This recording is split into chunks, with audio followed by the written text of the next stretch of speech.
Camille, Jaina ou alguém. Não, Bruno, ninguém pega a falta.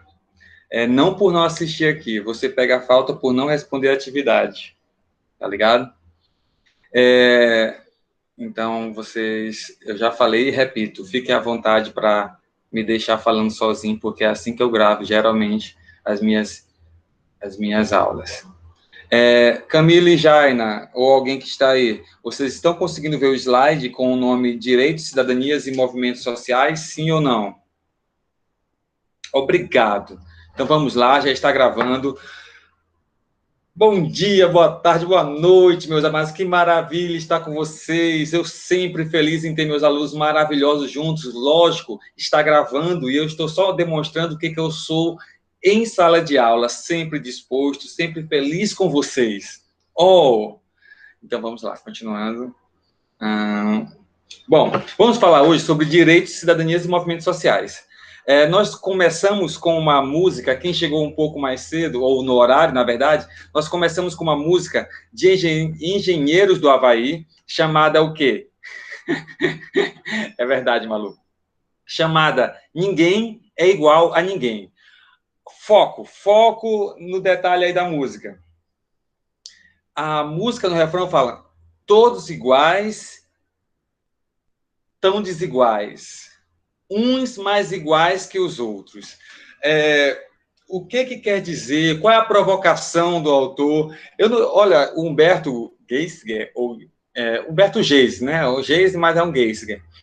Esse cara aí, ele é uma incógnita, porque eu não vejo ele misturado em muitas polêmicas. Porém, as músicas dele são todas bem críticas. Então, eu não sei até que ponto ele é bom só de polemizar fazendo poesia, ou ele se liga assim, eu não vejo ele se posicionando sobre nada que acontece na atualidade.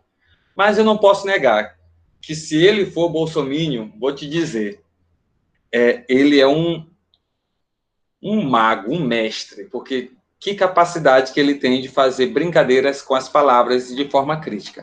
Então, voltando, todos iguais?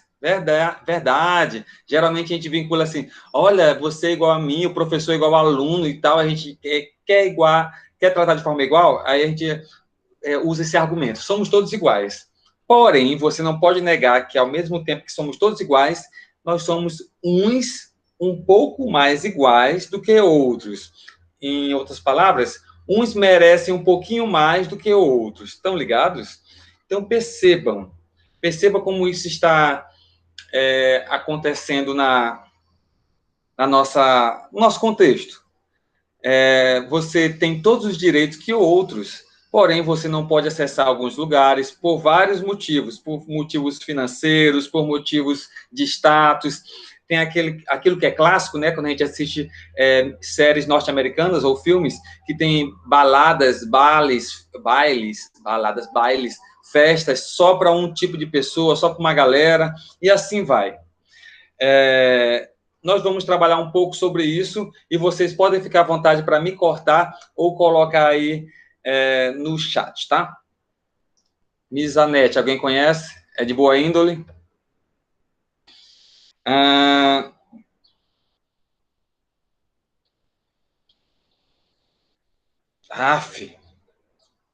Certo.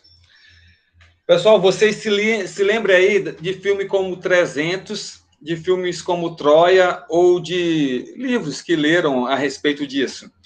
É muito legal que a gente, às vezes, fica... tá bom, Vikings. Quem assistiu Vikings, ou Vikings, quem assistiu, sabe que o negócio é meio bruto, né? O negócio é meio assim, meu Deus, para que tanta brutalidade, Senhor, mas para que tratar desse jeito? Mas para que isso? Não. Pessoal, nós estamos tratando de uma sociedade bem diferente da nossa. Até outro dia eu estava vendo podcast sobre o Antigo Testamento e Malu, é um babado muito grande, como quando encontram um grupo A de uma nação com um grupo B de outra nação, aí começam a se bater e diz assim, aí Deus manda uma mensagem que é para matar todo mundo. É simplesmente isso. Matar todo mundo, exterminar todo mundo. Observação. tem estudos teológicos que mostram que não foi bem assim. Mas voltando, pense como a brutalidade entre cidadãos, que a gente chama hoje de cidadãos, mas não era pensado assim como cidadãos.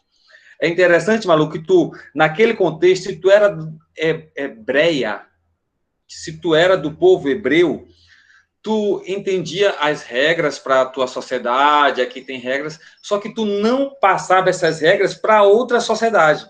Ou seja, eu tenho direito a viver, a comer e a me vestir. Aquele outro de outra sociedade não tem direito a nenhuma, nada. Então, hoje a gente fala assim, olha, os brasileiros são seres humanos, mas os coreanos também são, lógico, também são seres humanos. Só que naquele contexto antigo, nós não poderíamos pensar que eles pensavam dessa forma. Ei, quem tem direitos, quem tem posicionamentos, quem tem deveres, somos nós. Os outros são vistos como selvagens, inimigos. Inclusive, você já deve ter visto isso na aula de história, mas eu repito que é muito bom para se gravar, que cai muitas vezes no Enem. Qual é o peso de ser bárbaro para a cultura romana? O bárbaro é aquele que não desfruta, que não tem os costumes da civilização romana. Tá bom? O bárbaro, então, não é porque o bárbaro, a gente tinha uma ideia assim, eita, mas os bárbaros são muito bárbaros, né? Você deve ser muito doido, deve, sei lá, cheirar o sovaco, raspar o cabelo do sovaco, comer, deve ser uma coisa bem louca. Mas não, pessoal, não é assim. Os bárbaros, eles eram simplesmente pessoas que não tinham os costumes dos romanos. E para vocês que acham que o costume dos romanos é os melhores, então, vocês têm muito a dizer. Hein, Ribamar? Se você gosta dos costumes romanos, eles tinham os costumes meio... uma coisa meio assim louca, mas tudo bem. Então, perceba, a gente tende, naquele contexto, a taxar os outros como selvagens, bárbaros, sem cultura. E nós, e no caso, a cultura romana, da qual nós ganhamos muita coisa, acaba sendo a privilegiada. Até agora nenhum problema? Aí no slide está dizendo assim, ó, confirme para mim. Jaina, Jaininha, saudade de ti. Tamanho do varapau, que era grande pra caramba, mas é uma Jaininha. Na sociedade atual, os direitos básicos do cidadão devem ser garantidos pelo Estado. Na antiguidade, alguns povos tiveram suas normas e leis registradas por escrito. No século XVIII a.C., as leis dos babilônios foram registradas do Código de Hammurabi. Amados, se liguem, Código de Hammurabi é algo que vocês devem saber. O Código de Hammurabi é o primeiro código, é o mais antigo código escrito achado. É isso mesmo. Inclusive, tem um babadaço também, Malu, notícias teológicas. Camille, pois isso é terrível, porque vocês, na aula de história, também deve passar na aula de filosofia, na aula de sociologia não, mas na aula de história tem que saber que o Código de Hammurabi é o primeiro código encontrado de forma assim organizada. Um código de leis, meu amor, um código de leis organizado. Então, inclusive, área teológica, Malu, alguns dizem que Moisés só fez um Ctrl+C, Ctrl+V, e naquela lei de Moisés, que é cheia de leizinha, ele só copiou o Código de Hammurabi. Tem semelhança? Tem semelhança. Mas não é não, Malu. É assim, eu conto os babados que é para chocar, que é para bagunçar. Mas, assim, tem muita coisa para ser dito a respeito disso. Com certeza, alguma coisa tem do Código de Hammurabi, mas porque eles viviam numa sociedade parecida, entende? É isso aí. Bebi meu café.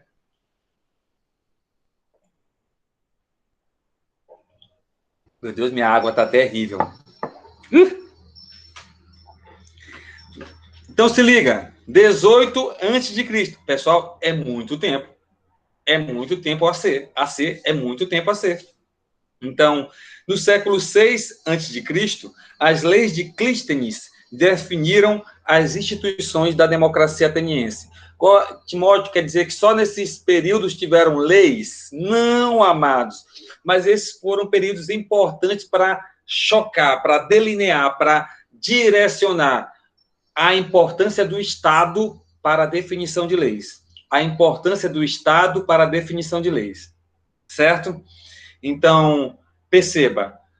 Primeiro eu falei que não era comum existirem leis universais, porque cada sociedade tinha sua lei. Inclusive, uma sociedade tinha preconceito contra a outra, porque ela entendia que ela não fazia parte das suas leis. Não fazia. E aí nós temos, em 18 a.C., no século 6 a.C., dois momentos importantes. Primeiro, Código de Hammurabi. Isso cai no vestibular, mesclando história, mesclando sociologia, etc. E a lei de Clístenes, Timóteo nunca ouviu falar da lei de Clístenes. Se vocês não ouviram falar da lei de Hammurabi, que é muito famosa, a lei de Clístenes também deve ser difícil para vocês. Mas como é que vocês se ligam? Lei de Hammurabi, Babilônia. Lei de Clístenes, Atenas. Camille Protásio, procure se ligar, porque só quer saber agora de K-pop, só de K-pop. E eu pensando que eu estava estudando nessa pandemia, mas é só K-pop. Só vejo nos teus status aqueles chinesinhos, japonesinhos, ou uma mistura de japonês com tailandês e coreano. Só isso que eu vejo. Tá? Eu pareço um pouco com eles, cá para nós. Vamos passar. Ah! Tá. Os primeiros documentos que asseguravam direitos humanos foram criados na Inglaterra. Então, Babilônia, Atenas, não posso nem falar de Grécia, né, porque não existe a ideia de nação, mas é uma cidade-estado. Então, Babilônia, Atenas, Inglaterra, foram focos de desenvolvimento do que nós podemos chamar de cidadania e de direitos universais. Então, nós temos aqui a Magna Carta, em 1215, Petition of Rights, Rights tem a ver, petição de direitos, né?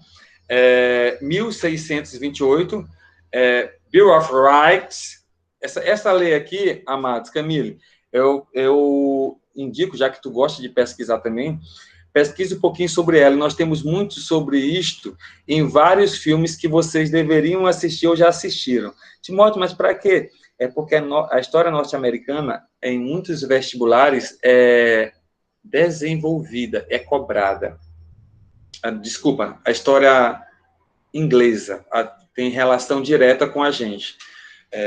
Nós advogamos que nós somos filhos do direito romano, somos filhos do mundo ocidental. E se, no primeiro momento, a Roma vestia o que é ocidental, no segundo momento, a Inglaterra, no terceiro momento, os Estados Unidos, tudo isso foi vestindo o que é ser ocidental. E nós, brasileiros, só queremos ser ocidentais. Queremos esse nível para a gente. Não importando os males que isso também traz para a gente. Aqui, em 1707, tem outra ação, né? E habeas corpus, isso aqui é maravilhoso. Pessoal, a lei de habeas corpus, uma lei que ajuda muito a gente a entender. Olha só, em 1700, até quanto tempo nós não tínhamos direito sobre o nosso próprio corpo, não tínhamos direito de liberdade, não tínhamos direito de liberdade política alguma. Então, percebam as datas e se ligue quem saca da Bíblia, naquele período, quem saca de história, naquele período antigo do Império Romano, quem saca de filmes, se ligue dos filmes também que tratam sobre esses assuntos, e aí você vai assistir a série Vikings e vai olhar vai conseguir entender por que você consegue se identificar, ter sentimentos, porque não é que era tudo louco e também não era igual ao que é hoje. Não é que era tudo jogado, bárbaros, selvagens, mas também vamos admitir que não tínhamos os avanços que temos hoje. É muito importante, assim, geralmente já li em outros contextos, Camille, Bill of Rights, 1689, tá bom? Aqui a figurinha tem o parlamento inglês na época de Guilherme III, proclamado o rei em 89, depois de ter assinado a Bill of Rights, ilustração de autoria desconhecida, etc. Tá? Pessoal, vamos se ligar. Aqui estava rolando um desenvolvimento na Inglaterra, tal, tal, tal. O que estava rolando no Brasil? Colônia pesada. Tá? Uma colonização, escravismo pesado. Então, é bom se situar. O desenvolvimento do direito universal está acontecendo na Inglaterra, e no Brasil nós temos o exemplo de tudo que é a falta de direitos humanos. Bom, direito para todos. Se liga aqui, ó. Ribamar, Malu e companhia. 2 eventos importantes para a universalização dos direitos. Revolução Francesa, independência dos Estados Unidos. Repetindo, Revolução Francesa e independência dos Estados Unidos. Esses 2 eventos tiveram relação direta com o desenvolvimento, com o alargamento dos direitos a todo ser humano. Tá? Então, se eu comecei a aula falando que, num período, uma nação tinha direitos, mas achava que a outra era selvagem, bem aqui, neste período da independência dos Estados Unidos e da Revolução Francesa, eu estou diante de uma situação que diz o quê? Que, se ligue, o direito não é só para um nem dois, é para todo ser humano. A Declaração da ONU foi criada em 1948. Pessoal, perceba aqui. Olha a loucura. Loucura, loucura. Olha. Quando que aconteceram os grandes movimentos para que viesse a ter direito universal? 1700. 1789 e 1776. Ponto. Quando que veio surgir uma Declaração Universal dos Direitos Humanos? 1948, amados. Perceberam a distância? Perceberam a distância? E sabe por que só foi criado em 1948? Não é porque eles chegaram à conclusão assim, vamos criar porque o mundo precisa disso, porque é normal, né? Não. Não é normalidade, foi uma pressão louca. Por quê? O que aconteceu em 1948, que estava rolando pós-guerra? A Segunda Guerra Mundial escancarou que atrocidades, tortura que hoje em dia é tão louvada por uns infelizes que tem por aí. Nesse contexto, se chegou à conclusão que, pessoal, não dá mais para a gente suportar a tortura, não. Timóteo, mas só dos inimigos. Não, nem dos inimigos se pode achar normal torturar, nem os inimigos. Então, perceba, por lei de Declaração dos Direitos Universais, Declaração Universal dos Direitos Humanos, nós temos o quê? Uma garantia de que você não deve ser torturado. E a tortura existe? Mas é lógico. Babados! Tem gente que fala, mas os ladrões torturam, os bandidos torturam. Então, por que a autoridade, o Estado e as polícias tudo não pode torturar? Ai, meu Deus do céu, o que eu faço? Eu mando tocar fogo? Eu mando torturar? Não posso torturar, é mesmo. Então, é o seguinte, amados. Você quer cobrar do bandido a mesma coisa que cobra do policial? Eu acho que é incoerente. Primeiro, porque o bandido se intitula fora da lei.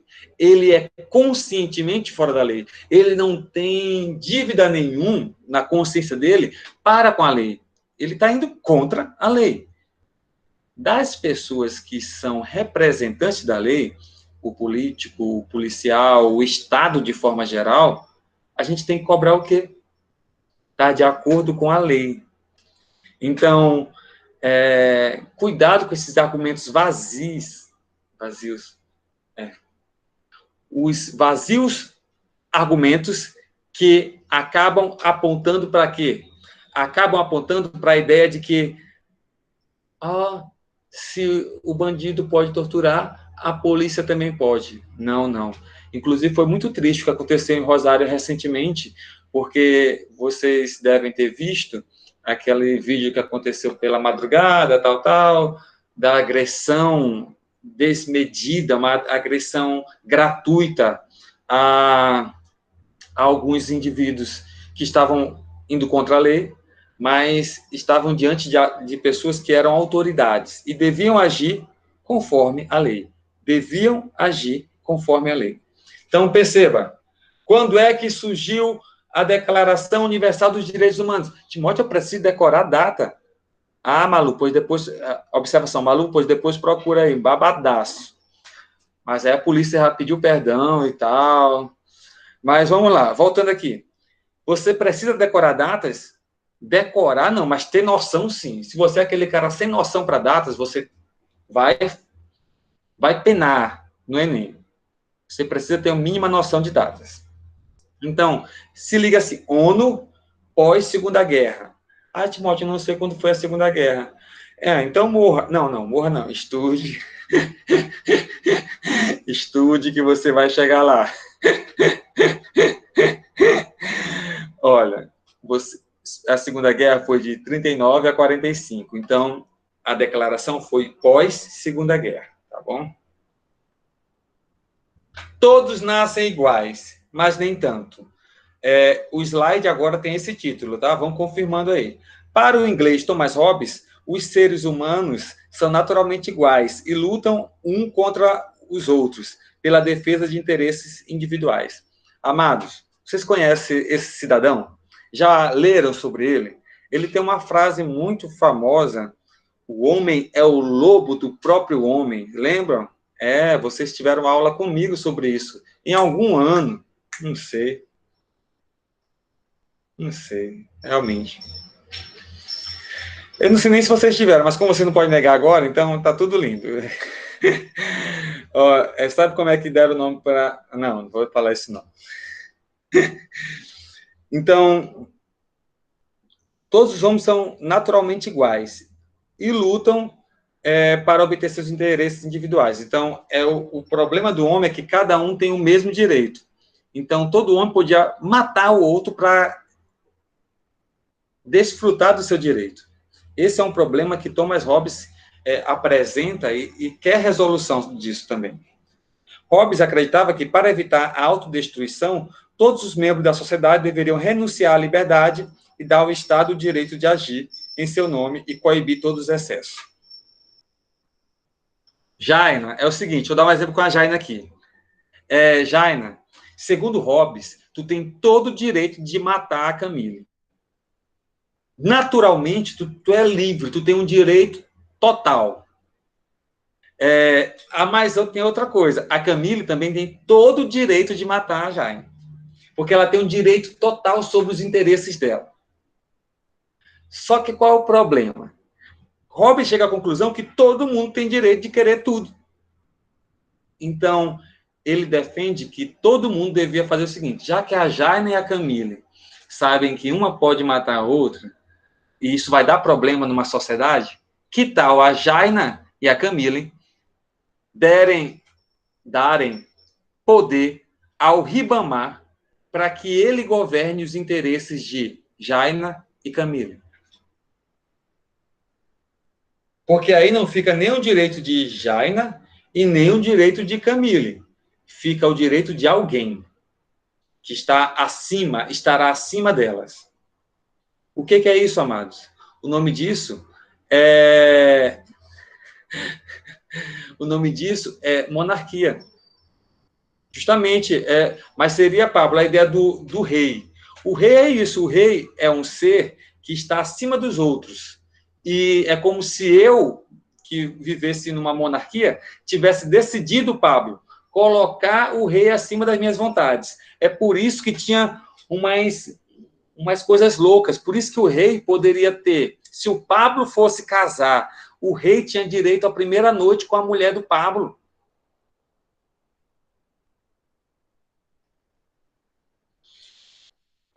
Malu vai ter que sair e resolver umas paradas. Quando a gente vai ver, a gente fica preocupado. Na hora, vai ser só o seguinte: não é porque a gente vai ter uma coreografia em julho do próximo ano, aí eu vou pensar agora com as meninas lá na igreja. Mas tudo bem, pode ir. Vá, vá. Ó, continuando. Muito bem, Pablo, sua participação. Muito ruim, Malu, a sua participação. A infeliz já foi. Sim, vamos lá. Segundo Locke, somente homens livres e iguais podem fazer um pacto com o objetivo de estabelecer uma sociedade política. Para ele, homens livres e iguais são aqueles que têm alguma propriedade a zelar. Meu irmão, aí é bagunçando. Olha só a ideia, Pablo, olha a ideia do Locke. Homens livres e iguais têm que decidir sobre o futuro. Ponto. Quem é livre? Quem tem propriedade. Se você não tem uma propriedade, Pablo, tu não pode decidir sobre a tua vida. Sacaram como essa forma de pensar já coloca uns como superiores a outros? E aí vocês lembram da música de Engenheiro do Havaí? Uns mais iguais que os outros? Para o francês Jean-Jacques Rousseau, a igualdade só tem sentido se for baseada na liberdade. Mas a igualdade só pode ser jurídica, no papel, no que diz respeito à punição, no que diz respeito a leis. Tá bom, é melhor assim.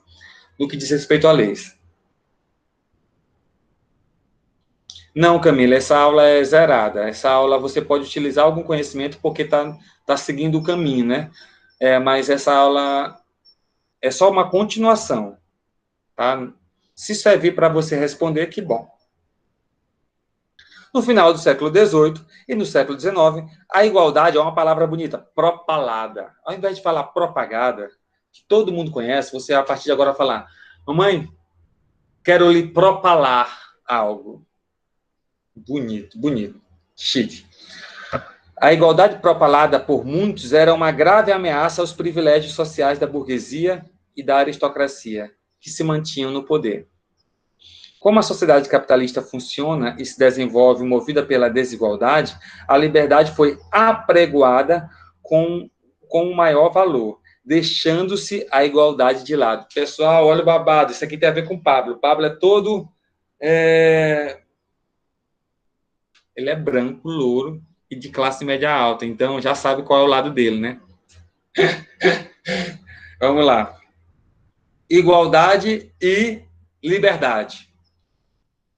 Jean-Jacques Rousseau defendia a igualdade e defendia uma igualdade jurídica, uma busca pela liberdade.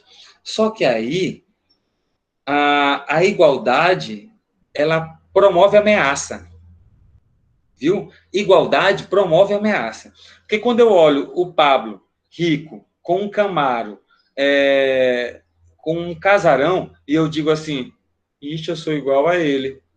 Aí eu olho ele e eu olho para mim, eu digo, epa, não tá igual, não. Então, a igualdade, ela ameaça a quem está em cima, a burguesia, a aristocracia. O discurso de igualdade ameaça, Camille. Se liga, ó, o discurso de igualdade sempre ameaça. Então, eles começaram a defender que o mais importante do que a igualdade é a liberdade. Um discurso bem bonito, bem articulado, bem legal, porque é um discurso que acaba calando, em muitos contextos, quem busca pela igualdade. Só que é um discurso cheio de problemas, Camille.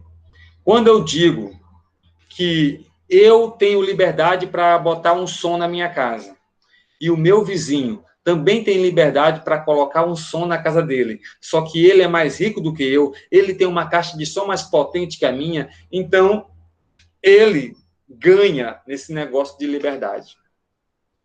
Entendeu? Se eu digo que eu tenho liberdade para plantar arroz, e a Camille, que é mais rica, também tem liberdade para plantar arroz, ela pode simplesmente plantar, vender mais barato e eliminar a minha plantação, porque os dois têm liberdade. Não existe igualdade oportunidades, não existe igualdade em parâmetro para começar a viver, não. Só existe a ideia de defesa da liberdade. Por isso, Camille, a lógica da liberdade é um problema. É um problema, mas também a gente não pode negar, né? Liberdade é importante? É. Só que se você colocar a liberdade como carro-chefe, ela destrói a possibilidade de luta pela igualdade. Segundo Marx, cadê Marx? Ah, tá ali, meu Marx. Depois eu pego meu Marx. Segundo Marx, a ideia de democracia passaria pelo critério de igualdade social, que só uma revolução poderia tornar realidade. Então, o que Marx... Ser livre tá osso? Depende, Camille. Ser livre não tá osso para quem está no topo da pirâmide. E, Camille, larga essa maconha.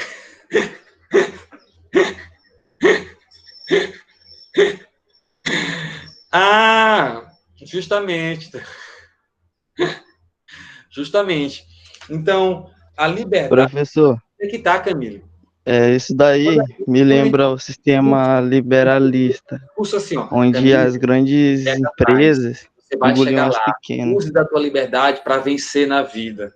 Quem está falando isso para ti é o filho do Eike Batista, que já nasceu vitorioso na vida. Vitorioso na vida. Nesse sentido, entende? Aí as pessoas colocam assim, você pode, você consegue. Só que é um discurso que afeta, Camille, não só quem é rico, é todo. Porque todo mundo acredita que pode, que consegue. Chega a ponto de acreditar que você é pobre. Ah, eu sou pobre porque eu sou preguiçoso mesmo. É a verdade. Você não leva em consideração todos os dados, os números que fazem você dificilmente chegar algum dia a ser rico.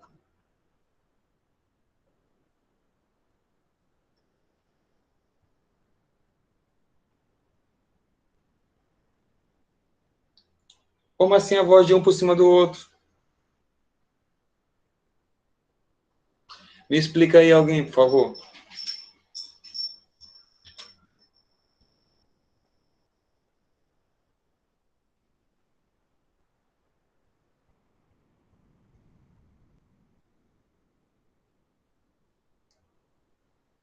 Hum.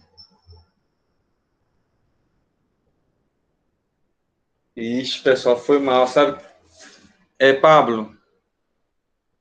Pablo, se tu for falar, fala de novo, porque eu desliguei o volume daqui, então eu não ouvi ninguém falar. Tá me ouvindo?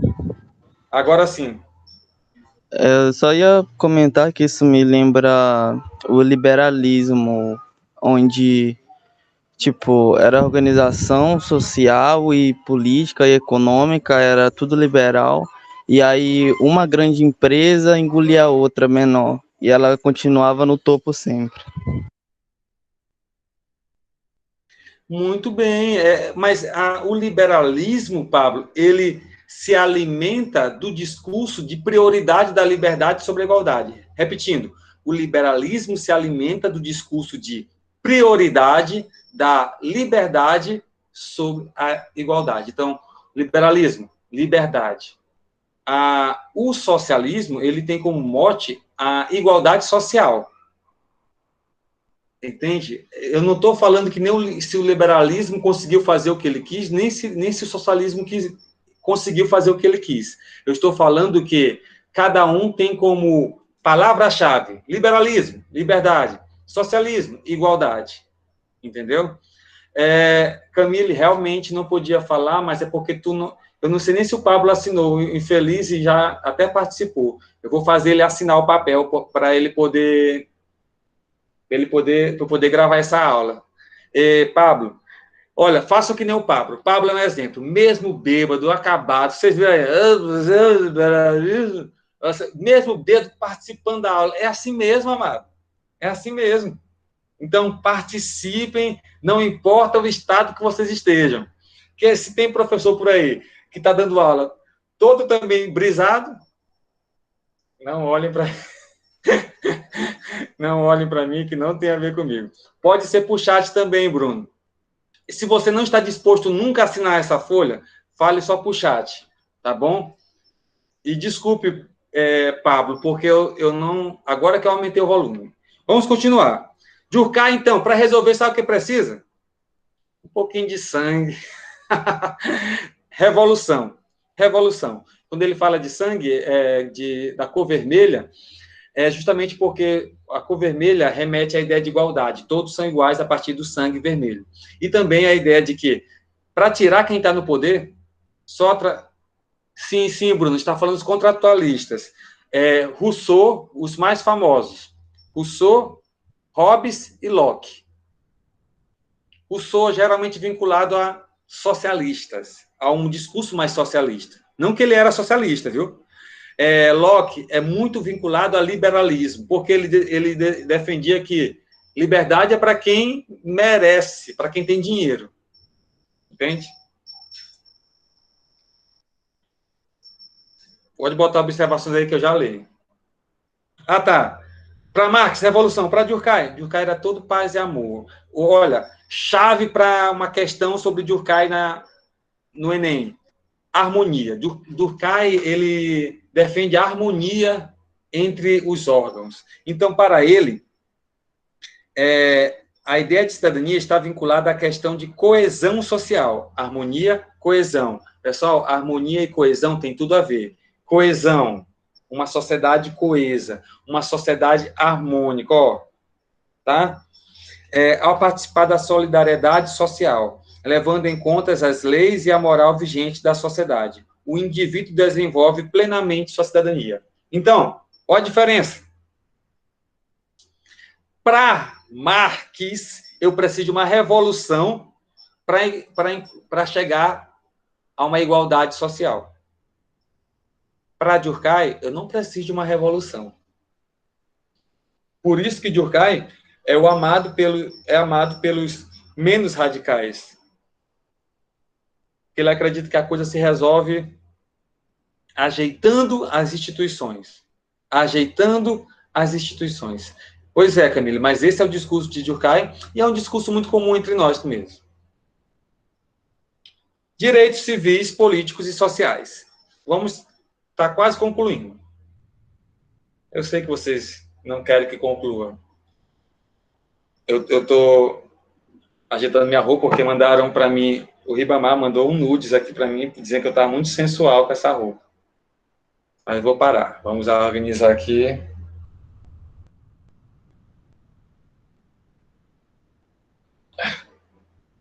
Pronto. Está fechado aqui.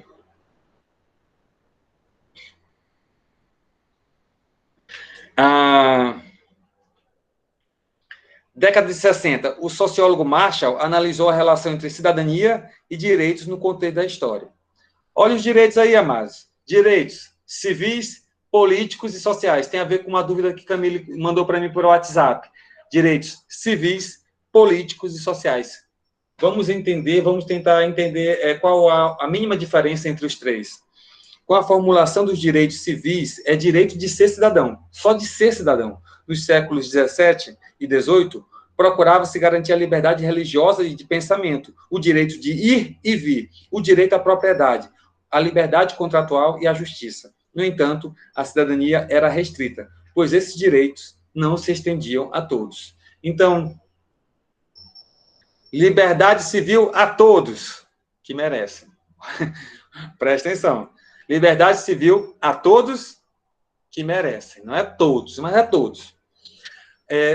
Teve um discurso recente, por causa da pandemia, que algumas pessoas, muitos deles vinculados à direita conservadora, eles estavam dizendo que o lockdown era uma afronta ao direito de ir e vir.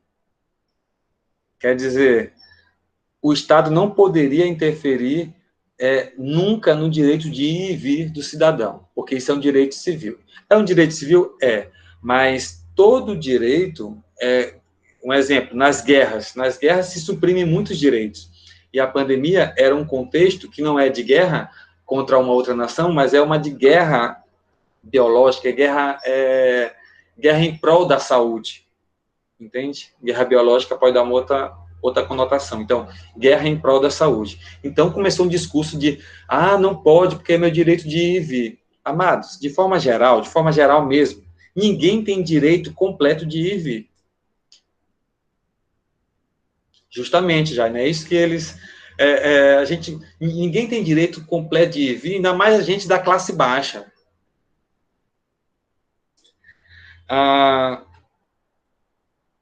Direitos políticos, amados. Envolve direitos eleitorais, de participação de associações políticas e de protestar.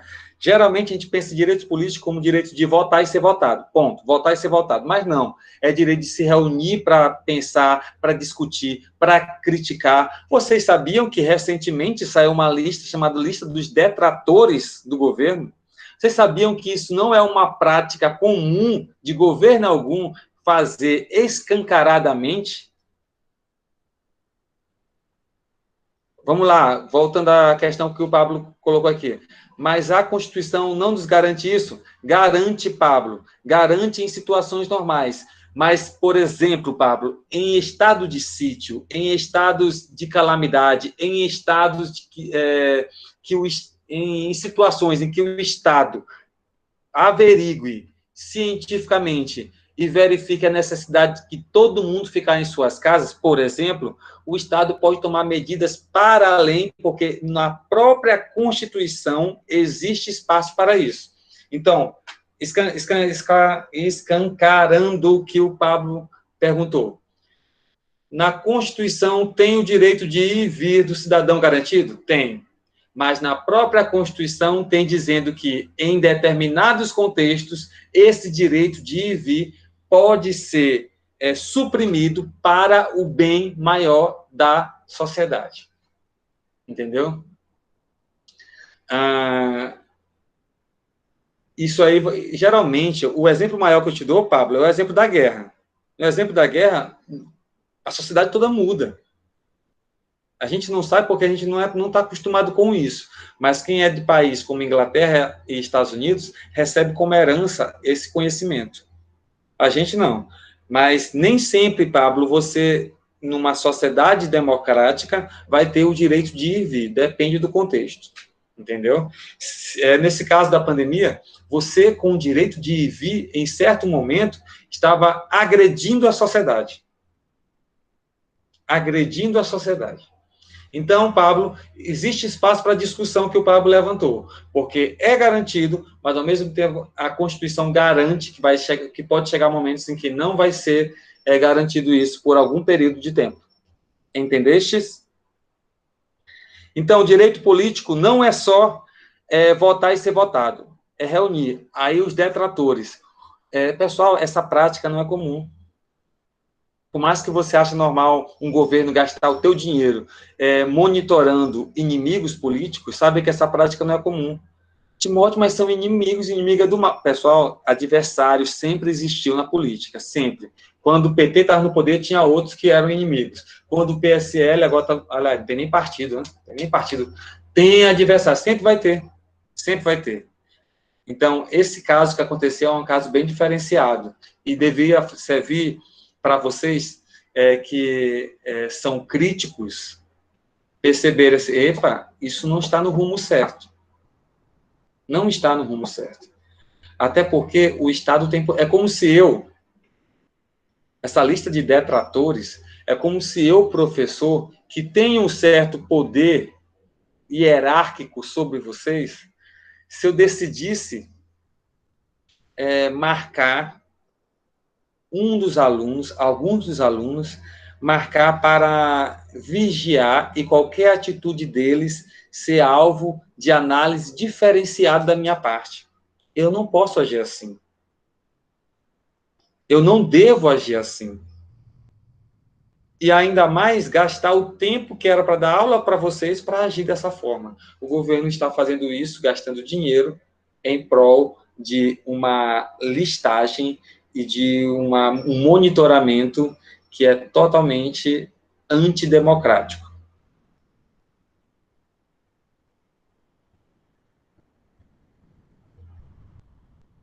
Eu não sei, Jair, se está mudando. Direitos sociais. Então, vimos assim, direitos civis direitos políticos, direitos sociais. No século XX, as pessoas passaram a ter o direito à educação básica, programas habitacionais, assistência à saúde, transporte coletivo, sistema previdenciário, acesso ao sistema judiciário. No século XXI, consolidaram-se os direitos dos idosos, mulheres, crianças, e aparecem outros difusos, como direitos dos animais ou da natureza em geral. Então, amados, direitos sociais são direitos relacionados a uma vida plenamente não, mas agradável em sociabilidade. Direito civil é direito de ir e vir, um exemplo. Direito de ser cidadão, ponto. Direito político é o direito de participar da política, ir contra a política, ou ir a favor da política também. E direito social é o direito de viver bem, minimamente bem numa sociedade.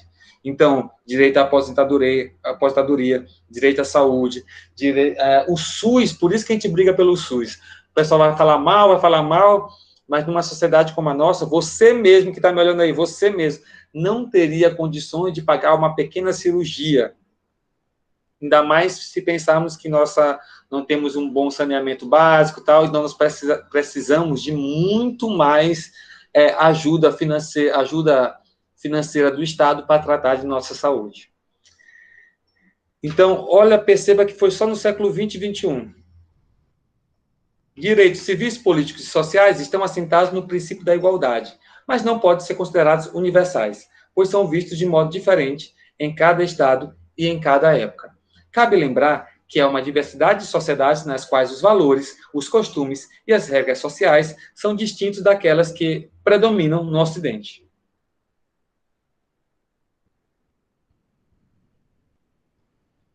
Vamos concluindo nossa vida hoje com esse slide aqui, e aí eu vou abrir para algumas perguntas, e aí nós concluímos porque eu estou cansado.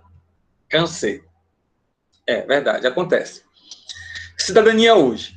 Ser cidadão é ter a garantia de todos os direitos civis, políticos e sociais que asseguram a possibilidade de uma vida plena. Isso aqui é um conto de fadas, né? A vida plena. É o objetivo. É a luta.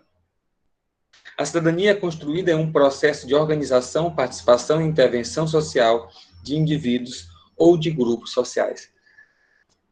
Pessoal, gostaria de falar para vocês que, falando sobre direito e cidadania, nós estamos diante de dois temas, de duas temáticas que são bem envolvidas e que, ao mesmo tempo, são eternas. Por quê?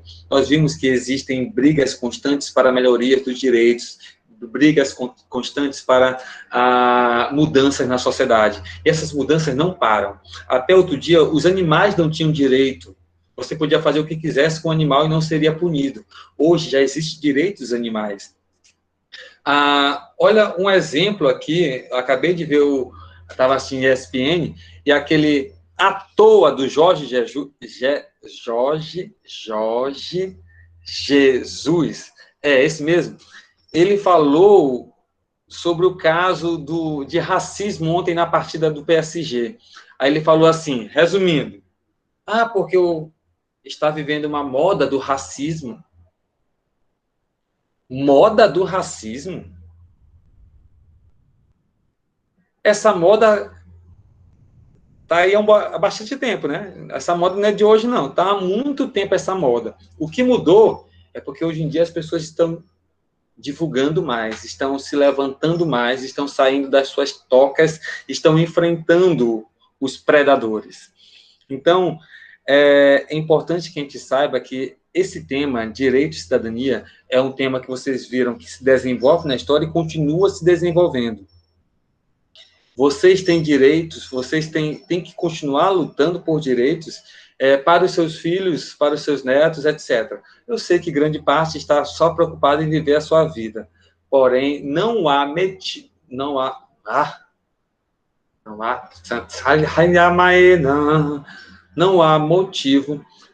argumento. Vocês não têm argumento para dizer assim, Timóteo, já está bom.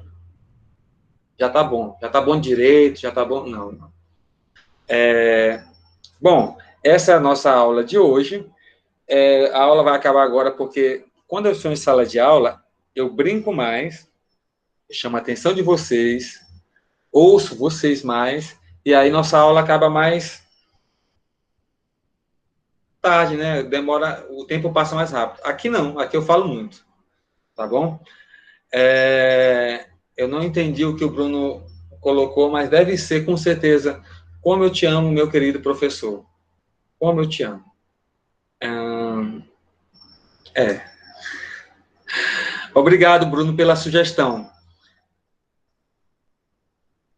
Eu já vi ali que tem falando sobre a Ucrânia, né? E a Ucrânia é um dos países mais que tem a maior força conservadora atual. Então, deve ser interessante o documentário. Bom, perguntas, observações?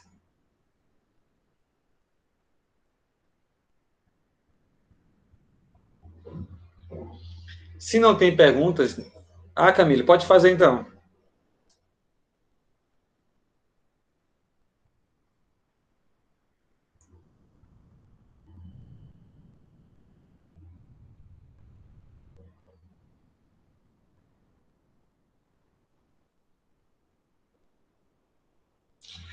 Propagar, Jaina. Propalar é propagar, divulgar, falar.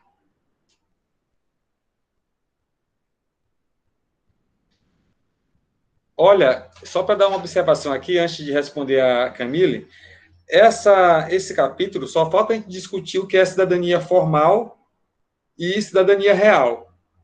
E eu não vou discutir isso com vocês por vídeo. Vocês leiam e tirem dúvidas comigo pelo Classroom ou WhatsApp, tá bom? De cidadania formal e cidadania real. Ah, um babadíssimo, babadíssimo. Sobre esse tema, se fala muito sobre os índios. É comum a gente dizer que eles não fazem parte das... não são civilizados. Só que isso é um erro brutal, porque nós vimos aqui que, desde o começo da nossa discussão, toda a sociedade tem suas regras. Então, toda a sociedade é civilizada. Toda a sociedade se organiza do seu jeito. Então, eu não posso chamar nenhuma sociedade de não civilizada. Eu posso chamar uma cidade não ocidentalizada. Entende? Camille, se tua pergunta é sobre a outra atividade, Camille, por mais que eu entendi a tua frase de maneira positiva, né? Mas ela esconde muitos problemas também. Mas eu entendi você falar. Os índios, eles são mais civilizados no sentido que eles são mais fiéis à civilização deles do que nós somos fiéis à nossa civilização. Porque nós nos dizemos cristãos, é uma sociedade que aceita o direito romano e tal, mas nós somos totalmente alheios, muitas vezes, não totalmente, mas muitas vezes alheios a isso. Fale sobre o direito político, então, Camilo. Mande um áudio aí, fale.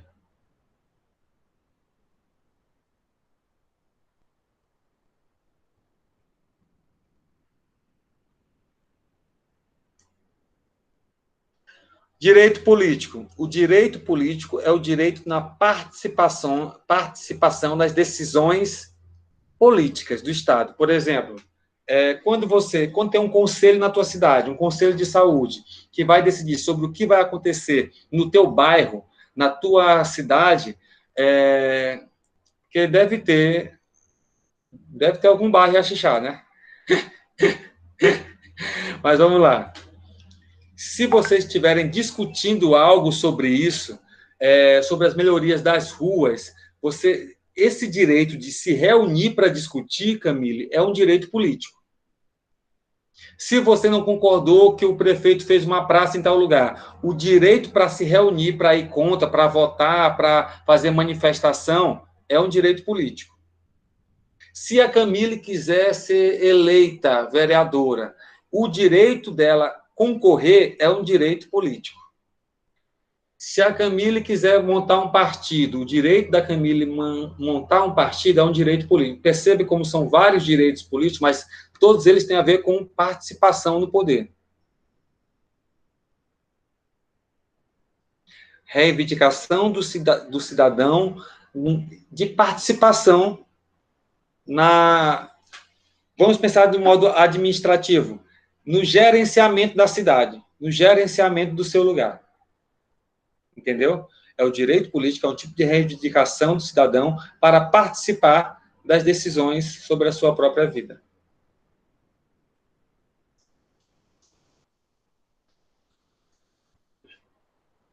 Mas eu te dou uma dica ainda mais, Camilo. Continue perguntando, continue. Ó, a tua pergunta foi bem boa agora, foi bem direta, objetiva.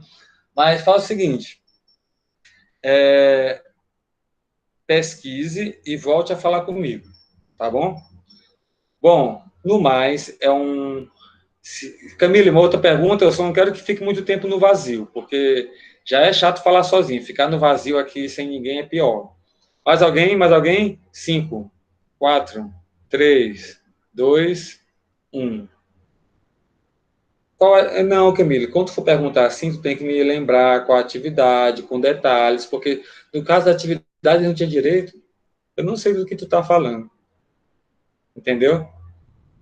Eu não sei porque eu passo atividade para o superior, ou para o superior não, para o subsequente à noite, para o primeiro ano, para o segundo ano, então não sei do que tu falas. Quando tu quiser fazer uma pergunta específica, tem que ser bem específica mesmo. Por isso que quando algum gestor político é acusado de alguma coisa relacionada nessa área, ele perde os direitos políticos, justamente. Há uma observação interessante, Pablo. Por que se criticou muito a ideia do golpe com a Dilma? Porque é o seguinte, Pablo, segundo a lei, a Dilma deveria perder os direitos políticos. Se ela sofreu impeachment, ela deveria perder os poderes políticos. Só que o golpe, o impeachment dela foi tão esquisito que ela sofreu impeachment e continuou com os direitos políticos. Isso nunca tinha acontecido. É como se, vamos tirar ela, mas vamos continuar deixando ela com os direitos dela. Não é assim. Na lei não é assim. Então foi algo, tem tanta coisa a se questionar, e isso aí não é preciso ser da área. Você mesmo pode dar um Google e vai perceber que tinha muita coisa equivocada ali. Mas o Pablo falou bem, deu uma explicação muito boa. Direitos políticos. Por isso que a ditadura, ela teve um período que ela excluiu o legislativo e ela tirou direitos políticos de reunião, de inúmeros, no caso não foi inúmeros, a oportunidade de se reunir publicamente no período da ditadura. Então, se você era visto em grupo, era um problema. 5, 4, 3, 2, 1. Muito bom, amados, uma boa tarde, felicidades a Deus. Olha, foi muito bom. Foi cansativo porque eu estou acostumado a fazer minhas aulas mais leves, né? Com vocês é mais tenso. A próxima aula vai ser uma aula mais ainda internetal. Vai ser na rede. Na rede. Adeus, pessoal.